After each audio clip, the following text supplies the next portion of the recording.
옆에 분들과 인사하십시다. 큰 은혜 받을 줄로 믿습니다. 다시 한번 큰 은혜 받으십시다. 오늘 하나님의 그 큰 은혜가 여러분의 삶에 풍성하게 채워지는 귀한 예배 되기를 간절히 바랍니다. 어느 여론조사 기관에서 여론조사를 했는데 귀하께서 평소에 늘 생각하고 있는 주요 관심사가 무엇입니까? 하는 거예요. 여러분들이 인생을 살아가면서 지난 한 주를 살아오면서 여러분의 삶에 주된 관심이 있을 거 아니에요. 여러분의 삶에 시간을 쓰고 물질을 쓰면서 여러분들이 가졌던 관심의 주된 관심사가 무엇일까? 가장 많이 나온 대답이 건강과 행복이었다는, 건강하게 살고 싶고 행복하게 살고 싶다. 이 땅 가운데 살아가면서 많은 사람들이 건강에 대한 관심을 갖고 행복한 삶에 대한 관심을 갖는데 그 기관에서는 어떻게 행복한 삶을 살아갈 수 있는지에 대한 대답을 줄 수가 없었다고 그래요. 그러면 우리 인생 가운데 어떻게 하면 행복한 삶을 살아낼 수 있을까요?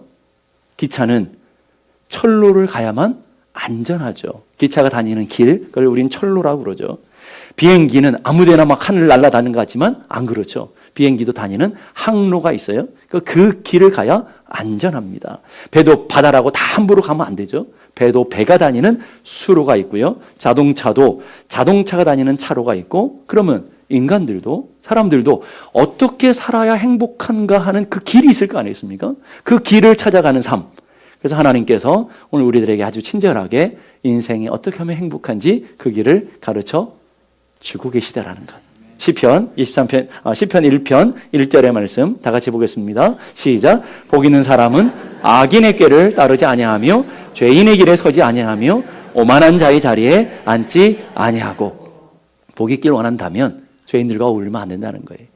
세상을 기웃거리면 안 된다는 거예요. 하나님의 백성들이 정말 행복한 삶을 살기 원한다면 세상의 것을 부러워하며 세상의 것에 기웃거리면 안 된다라는 거예요. 이건 소극적인 개념에서의 행복이라고 한다면, 그럼 적극적으로 어떻게 하면 우리가 행복할 수 있는지, 어떻게 하나님이 행복한 길을 살아갈 수 있는지 구체적으로 가르쳐준 길은 2절에 나오죠. 2절 다 같이 시작.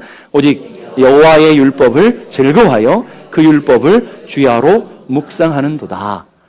하나님의 율법을 주야로 묵상하며 하나님의 말씀을 주야로 묵상하며 하나님의 말씀을 품고 살아가는 사람이 복 있는 사람이다라는 거예요. 무슨 말이냐면 하나님의 말씀이 이 땅을 살아가는 인생들의 길이라는 거예요. 동의를 안 하십니까? 예? 하나님의 말씀이 여러분의 인생 행복의 길인 줄로 믿습니다. 하나님의 말씀이 여러분의 인생을 잘 살게 하는 길인 줄로 믿습니다. 그 길을 걸어가야, 그 하나님의 말씀을 묵상하며 그 말씀의 길을 걸어가야 인생이 행복하다라고 얘기해요. 더 구체적으로 신명기 10장 13절에 더 정확하게 우리에게 얘기해 주고 있어요. 신명기 10장 13절 다 같이 시작. 내가 오늘 내 행복을 위하여 내게 명하는 여호와의 명령과 규례를 지킬 것이 아니냐. 여러분, 하나님 말씀을 왜 지켜야 된다고요? 하나님을 위해서요? 그건 착각이에요. 하나님을 위해서 그러는 게 아니라 하나님 말씀을 주시면서 뭐라 하냐면 너를 위해서, 너의 행복을 위해서 하나님의 말씀을 지키라는 거예요. 하나님의 말씀을 따라야 행복하다라는 거예요. 하나님의 말씀을 따라야 부부가 건강하다라는 거예요. 하나님의 말씀을 따라야 가정이 행복하다라는 거예요. 하나님의 말씀을 따라가야 우리의 인생이 평안하고 행복한 길이다라고 아주 구체적으로 우리가 가야 하는 길을 가르쳐 보여주는 줄로 믿습니다.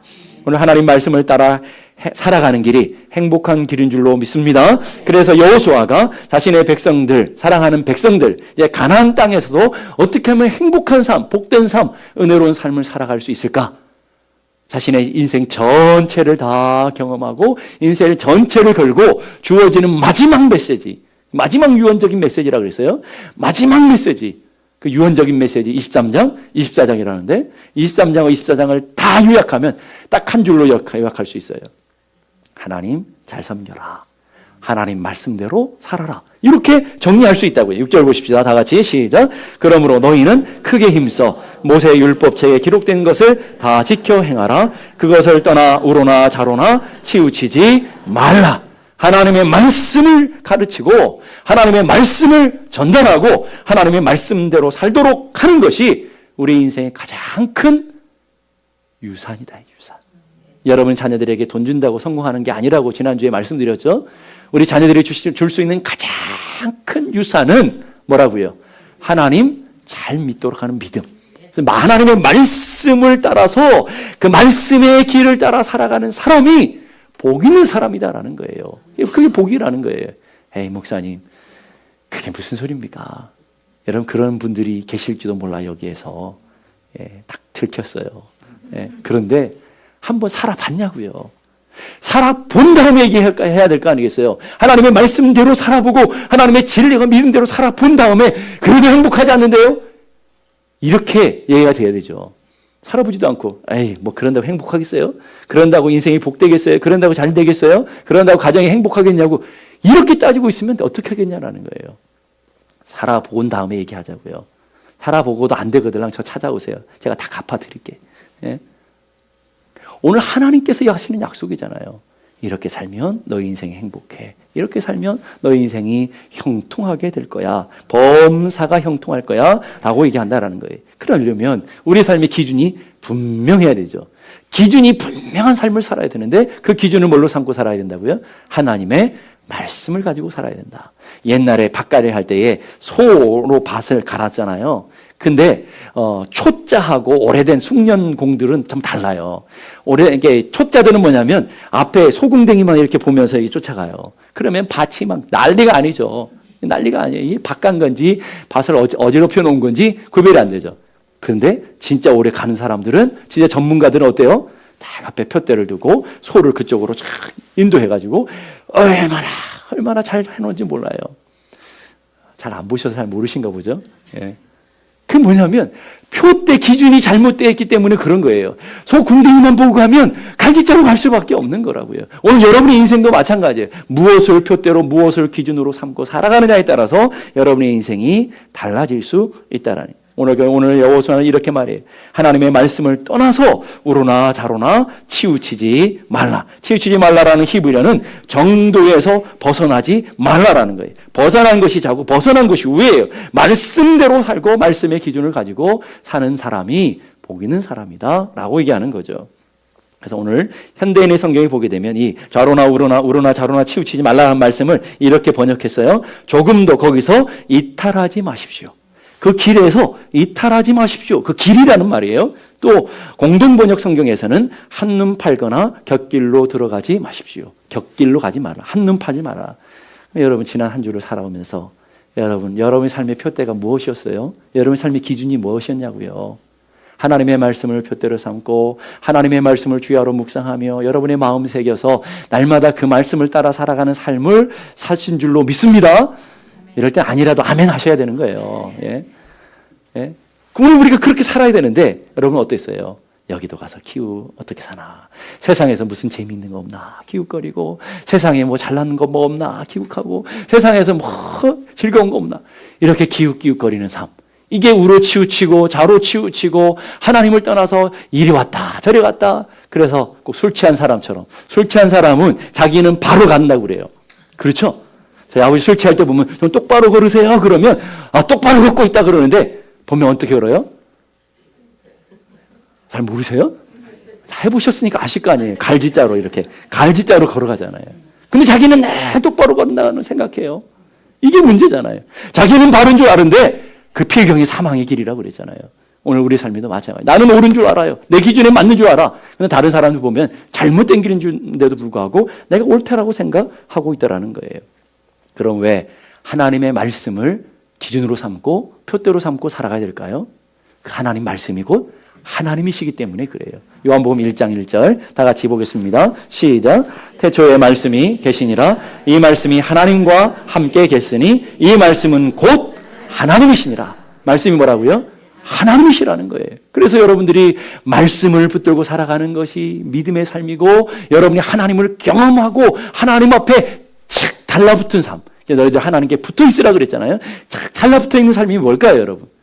하나님의 말씀 가까이에서 주야로 하나님 말씀을 가까이 하는 삶이 하나님과 가까이 하는 삶인 줄로 믿습니다. 너희는 하나님을 사랑하라 그러잖아요. 그럼 어떻게 하나님을 사랑해요? 하나님 사랑한다는 게 뭐예요? 하나님 주시는 말씀을 마음에 품고 말씀을 늘 품고 살아가는 삶. 이게 하나님을 사랑하며 살아가는 인생이라는 거예요. 그래서 윌리엄 템플이라는 목사님이 이렇게 말해요. 성경은 하나님 자신이며 하나님께서 자신을 나타내신 것이기 때문에 성경은 하나님의 능력의 행사이다. 하나님의 말씀이 하나님이시고 그 말씀이 곧 능력이고 말씀이 곧 진리이고 말씀이 참인 것을 믿을 수 있기를 바랍니다. 말씀이 참된 진리라는 거예요. 참 진리라는 거예요. 설교 시간만 되면 꼭 주무시는 권사님이 계시죠. 그분은 설교 시간만 주무시는 게 아니고 교회 오면 꼭 주무셔요. 교회 오시면 교회가 평안해. 세상에 이렇게 평안한 데가 없어요.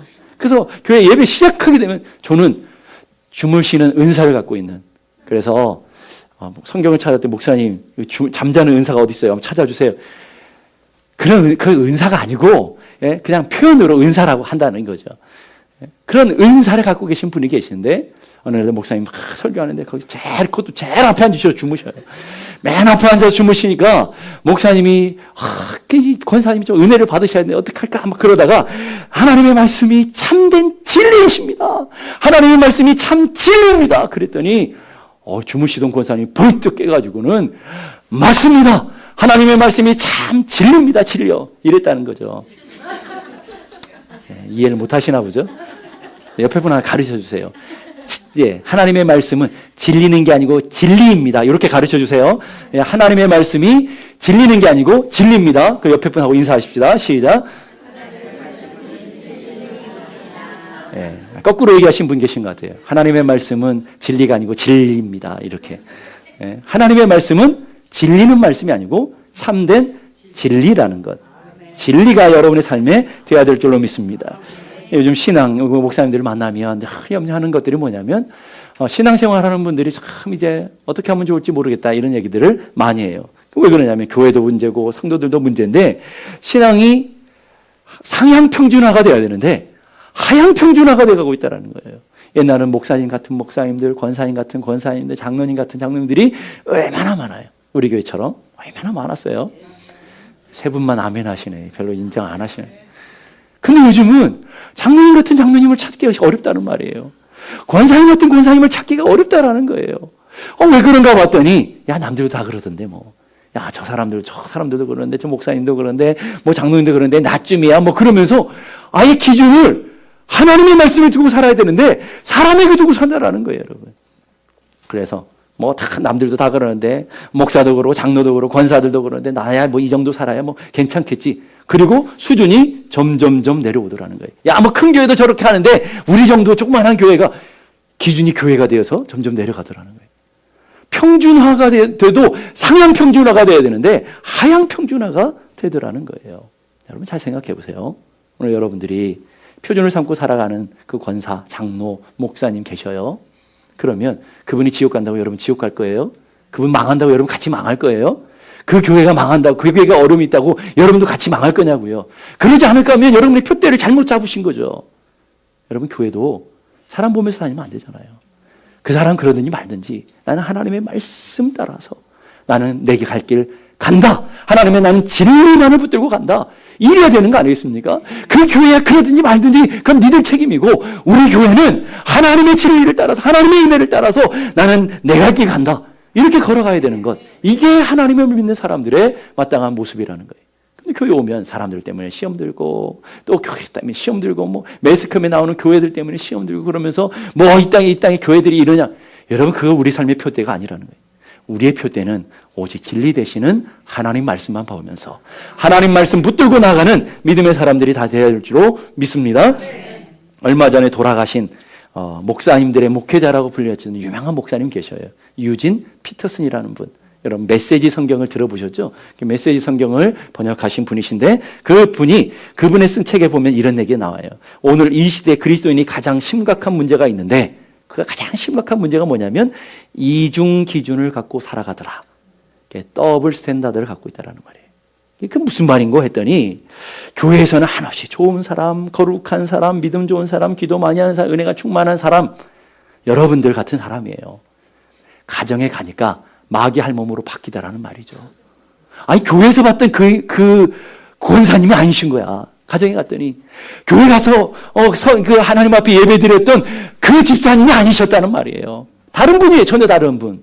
그 안에는 다른 영이 들어갔는지 다르더라는 거예요. 교회의 삶과 세상의 삶이 다르더라는 거예요.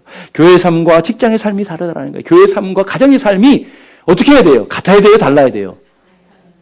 예, 앞에 분들만 같아야 되고 뒤에 분들은 달라도 돼요? 예? 어떻게 돼야 돼요? 같아야 돼요. 아시는 분들이 그래요? 예? 아시는 분들이 그러냐고요. 예? 오늘 여러분들의 삶에, 가정 속에서 여러분의 삶이 여러분 배우자가 여러분을 교회 집사로, 장로로, 권사로 인정해 주고 있냐고요. 근데 기준이 다르다라는 거예요. 교회에서는 거룩한데 집에 가서 보니까 형편없는 그런 삶을 살아가는 분들이 너무나 많더라. 주일에 예배할 때와 평일의 삶이 전혀 다르더라는 말이에요. 나에 대한 기준과 다른 사람에 대한 기준이 달라요. 기준이 같아야 될 거 아니에요. 근데 다르다라는 말이에요. 그래서 나에게는 끝없는 관용을 베푸는데 나에게는 그렇게 관용하고 부드러우신 분들이 남들에게는 그 엄격한 칼날을 휘두르고 있는 그런 분들이 얼마나 많으냐고요. 그럼 오죽하면 이런 말이 나오겠어요. 내가 하면 로맨스, 남이 하면 뭐라고요? 불륜, 이런 것. 이걸 심리학적인 용어로 인지적 편향성이라고 그래요. 생각에 차이가 있더라는 거예요. 똑같은 기준을 가지고 판단하고 똑같은 기준을 가지고 현상을 봐야 되는데 스탠다드가 다르더라는, 기준이 다르더라는 거예요. 그래서 내가 받은 고통은 하나님 주신 시련이라고 해요.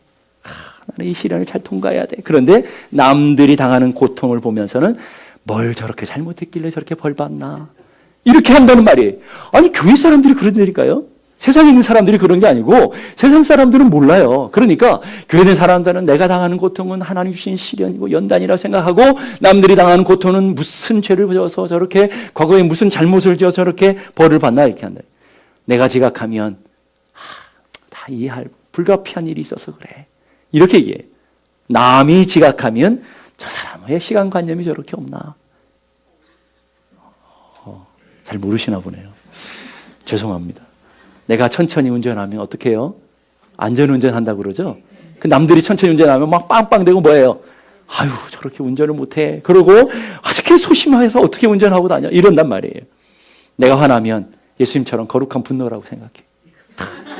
분노할 이유가 있으니까, 화날 만한 이유가 있으니까 한다라고 해요. 그래서 아내한테, 남편한테도 내가 화날 만한 이유가 있어서 거룩한 분노라고 생각해요. 그런데 남들이 화나면 그놈의 성질머리 못돼서 그렇다고 생각하더라는 거예요. 옆집 아들이 잘못하면 지 부모 성깔 닮아서 그렇다라고 생각하고, 내 아들 잘못하면 어떻게 생각해요? 여러분 자녀들이 잘못하면 친구 잘못 만나서 그렇다. 어떻게 많은 사람들이 또 똑같은지 몰라요. 친구 잘못 만나서 그렇대. 자기 자식은 잘못된 줄 모르고, 자기 자식이 남 자식을 망가뜨리는지도 모르고 다 친구 잘못 만나서 그렇대. 어떻게 이런 이중 구조를 가지고 살아가느냐 말이에요. 이중 기준을 가지고 살아가느냐는. 똑같아야 될 거 아니겠어요?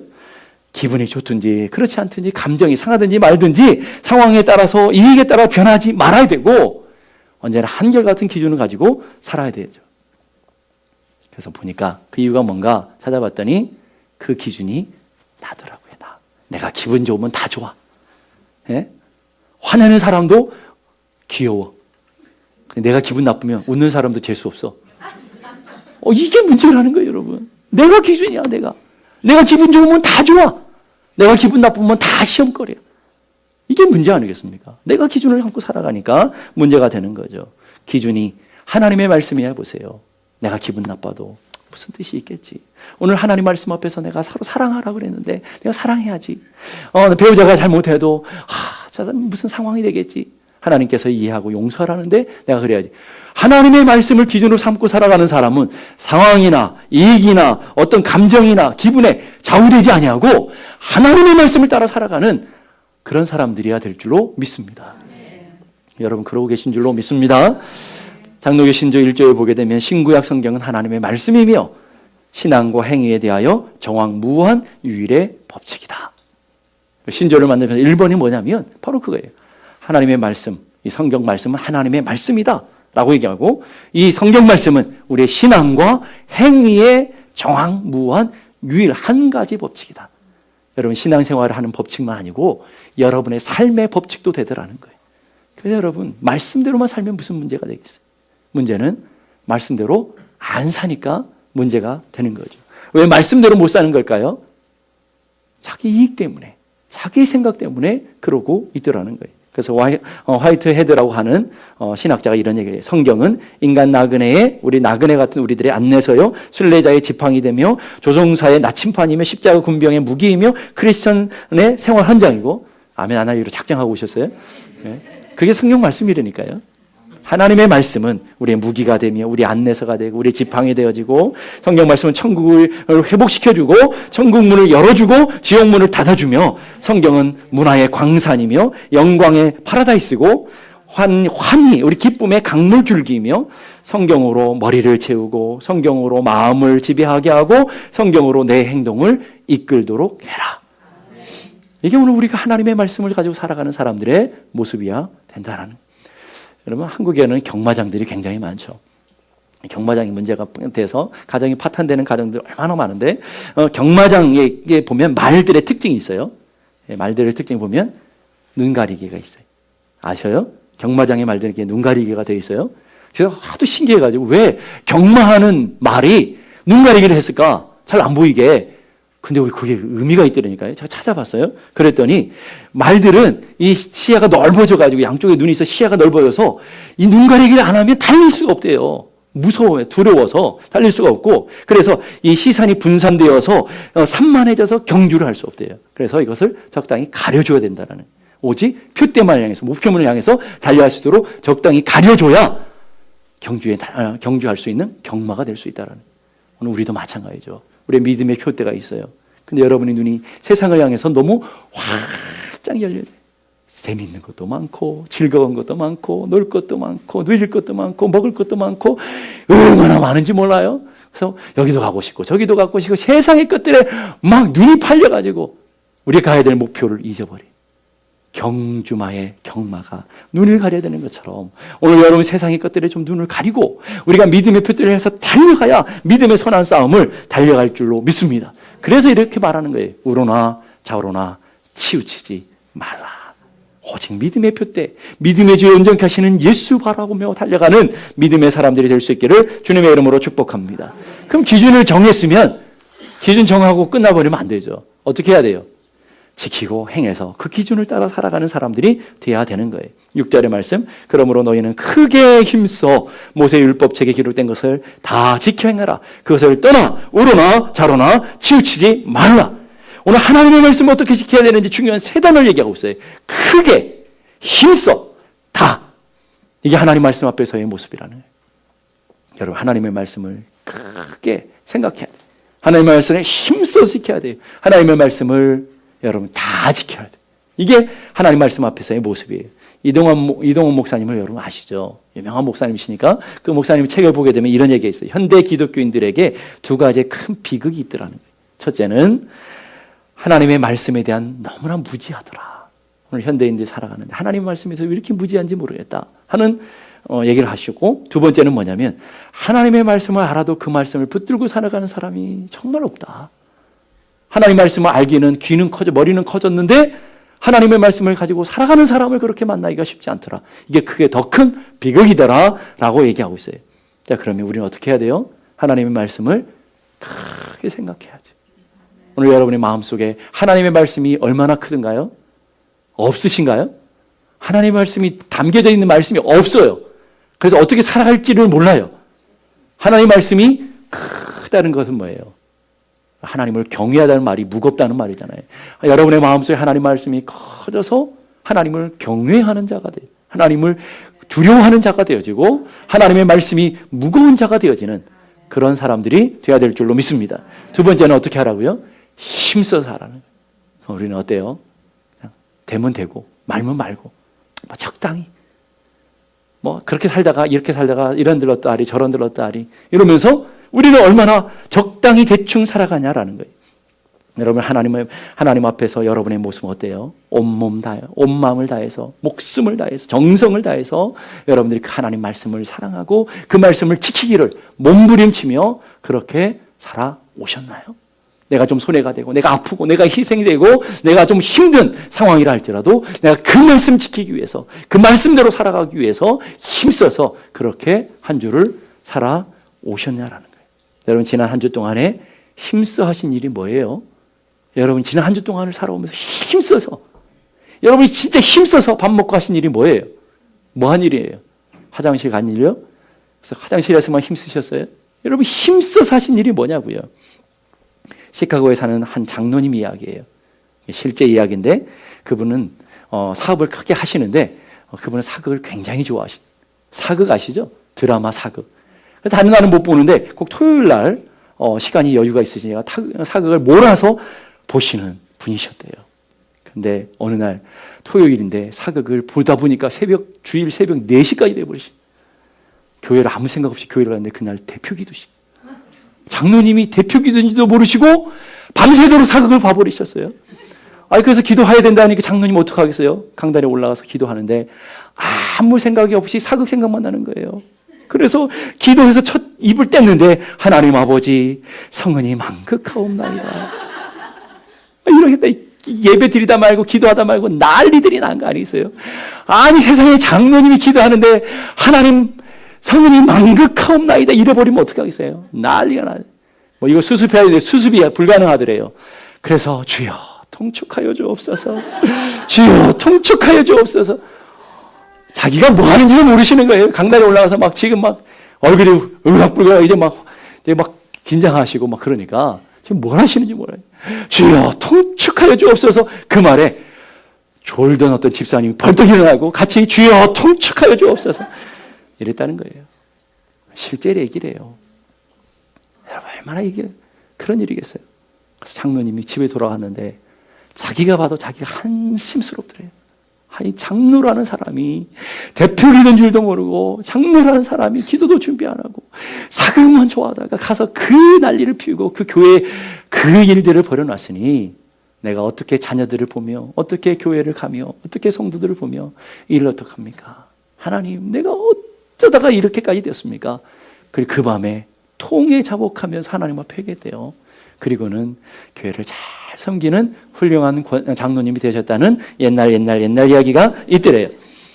여러분 사업하는 사람들은 교회 와서도 성도들 보면서 오늘 손님 많이 모였네 이렇게 한다고요. 오늘 손님이 많네 이런다니까요.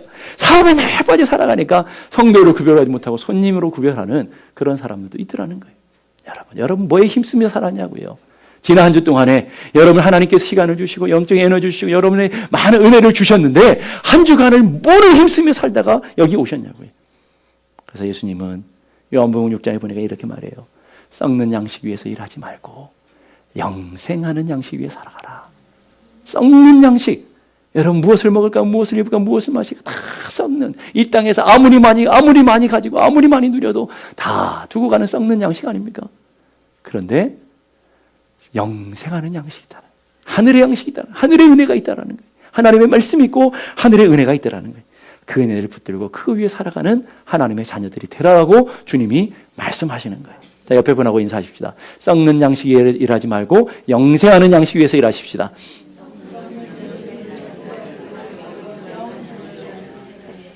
아멘. 자, 그래서 세 번째는 다 지켜 행하라는 말이에요. 가감하지 말라라는 말이에요. 내 생각대로 뺄 거 빼고 더할 거 더하고 적당히 그렇게 살지 말라라는 거예요. 물건을 샀는데 가장 쉽게 잘 사용하는 방법이 뭐예요?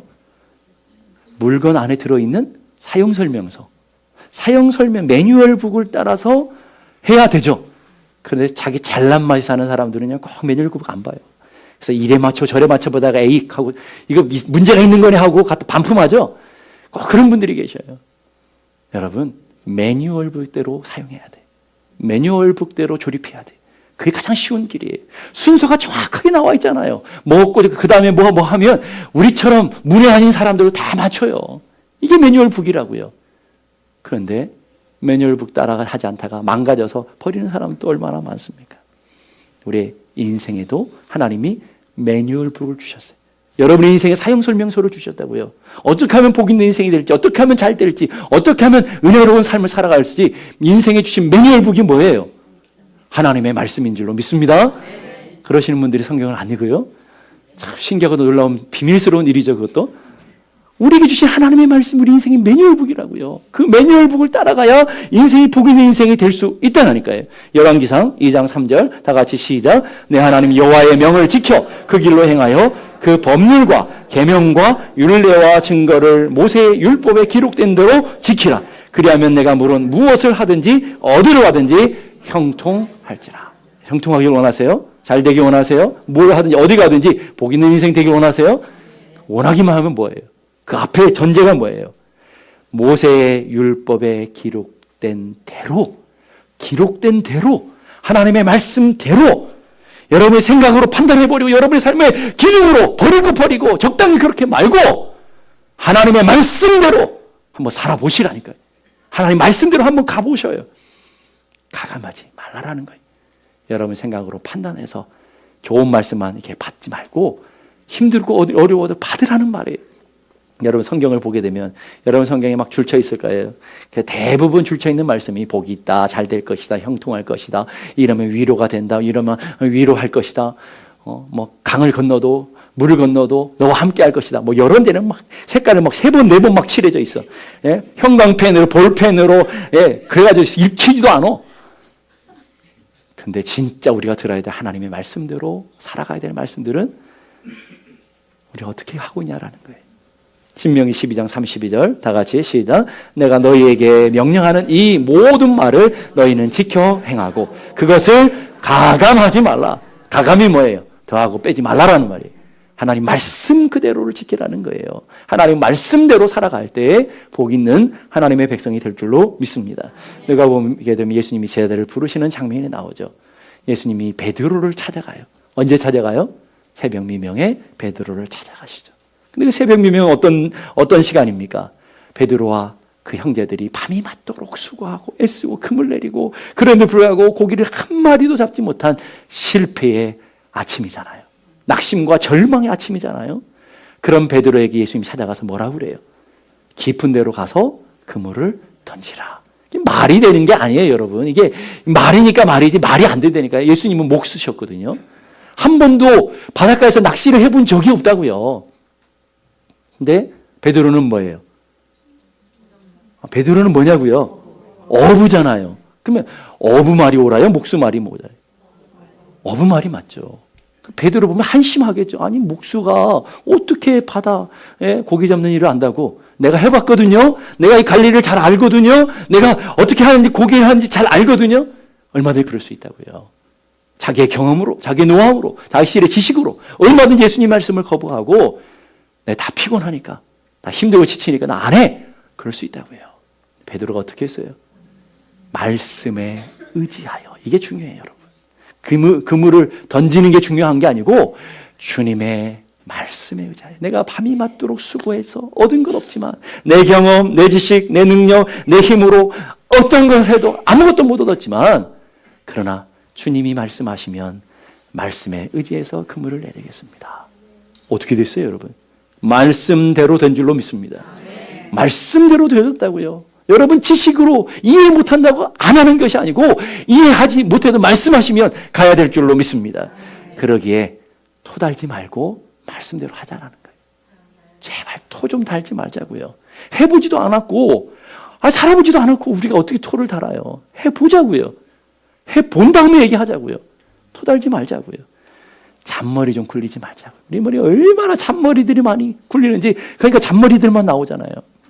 그러니까 여러분의 삶에 제발 잔머리 굴리지 말고 말씀대로 좀 해보자고요. 말씀대로. 그래요. 좀 뺀질대지 말고. 예? 미꾸라지 빠져나가듯이 이래 빠져나가고 저래 빠져나가고 이 예배 빠지고 저 기도에 몸이 빠지고 이 말씀 빠지고 저 말씀 빠지고 나중에 보니까 아무것도 지킬 게 없어. 앞에 뒤에 껍데기밖에 없대잖아요. 껍질밖에. 시커매가지고 그래서 마음만 시커멓게 남아요. 그 시커먼 것만 보니까 여러분 제발 뺀질대지 말고 하나님의 말씀대로 살아보자고요. 하나님의 말씀대로 살아갈 때 얼마나 복이 있는지 우리가 한번 경험해 보자고요. 한 나라의 승리와 행복의 비결이 다른 곳에 있는 것이 아니라 하나님의 말씀을 듣고 순종하느냐에 결정된다라는 것. 누가 제일 잘 알아겠어요? 여호수아가 잘 아는 사람이에요. 왜? 자신이 경험해 봤잖아요. 가나안 전쟁의 첫 번째, 두 번째 전쟁. 그 전쟁을 통해 선명하게 구별되죠. 첫 번째 전쟁이 뭐예요? 지금까지 했는데 우리 여호수아 1장서부터 지금까지 왔는데 예? 첫 번째 전쟁 여리고 전쟁. 그렇죠? 여리고 전쟁의 승리 비법이 뭐냐고요? 비법 없어요. 뭐 무기도 뭐 대단한 것도 아니고 아무것도 없어요. 오직 한 가지 비법이 있다면 말씀대로 순종했다는 거예요. 말씀대로 순종했더니 여리고성이 무너졌어요. 그 강하고 그 엄청난 성이 무너졌다고요. 말씀대로 살더니 무너졌어요. 비법은 없어요. 순종할 때 무너졌어요. 여러분이 말씀에 순종할 때 여러분 앞에 태산 같은 여리고 같은 인생의 문제가 무너질 줄로 믿습니다. 말씀대로 순종하며 나갈 때 여러분의 가정에 여리고 같은 인생의 문제들이 무너질 줄로 믿습니다. 말씀대로 순종할 때 여러분 앞에 놓여 있는 여리고 같은 산성들이 다 허물어지는 역사가 일어나게 될 줄로 믿습니다. 그거 경험하고자 하고요. 두 번째 전도가 뭐예요? 여리고성이 이거 바로 아이성이잖아요. 아이성 말 그대로 아이잖아요. 그냥 우습게 여길 수 있는 조그마한 성이잖아요. 그래서 다 보내지도 않았어. 아주 우습게 여겨서. 근데 어땠어요? 결과는 참패였잖아요. 참패. 완전히 이게 마음이 녹아내릴 만큼 참패를 당했죠. 그 이유가 뭐예요? 그 비결이 뭐예요?